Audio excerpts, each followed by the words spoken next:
trade in the direction of the directionality. Seems pretty obvious at times. So the key, of course, is to recognize some of the bigger pictures. You can see here that as we start to build a story, you can see that every time we fall, from here onwards, every time we fall, the volatility rises. Every time we fall, the volatility rises. So as soon as I start seeing that, I now start considering the high probability that if I attack a top edge, I have an asymmetrical opportunity to trade this.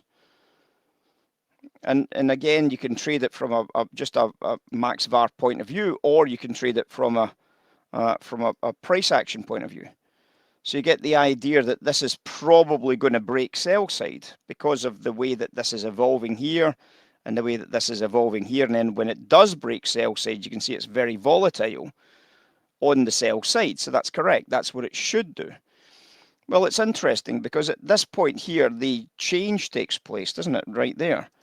So it starts actually getting volatile on the buy side, suggesting the volatility on the failed auction sellers is now there, and therefore there's a very good chance that I might be able to press into this as a volatile buy opportunity. Similar situation started to happen here. You can see that the volatility started to rise on the down phase during this little uptick here. Gives us a good idea about what's going to happen next. If that fails and rejects off the 388, it's probably going to run a sweep to the downside.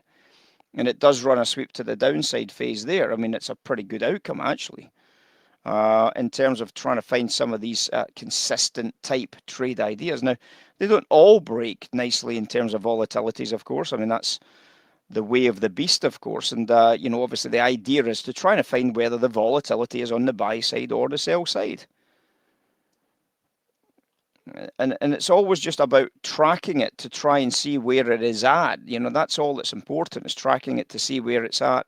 It's the same as just visually tracking fast and slow, but the good thing is that most of you can track fast and slow now, so you don't really need it, and that's the point. You don't really need it as an indicator because you're visually, you can see what fast and slow looks like. You can actually start recognizing it taking place.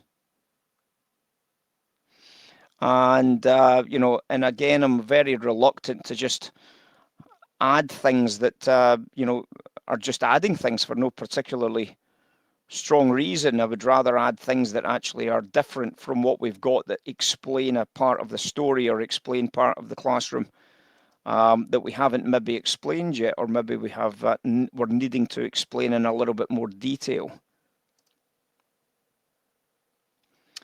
Got a little bit of short business on NASDAQ at the moment, guys, in case you're, not NASDAQ actually, I've got it on the S&P, just in case you're wondering where we're at. I'm not sure about it. I'm not sure I've got a good enough premium yet, but we've got a stop at break even. We came in at 73. It traded a low price just under 71s. And I thought it was maybe a little bit cheap because of my FTSE is a little bit bullish. My DAX was a little bit bullish, so I wasn't 100% convinced about it. But if it scratches me out, it scratches me out. I'm quite happy to take the trade off at a break even.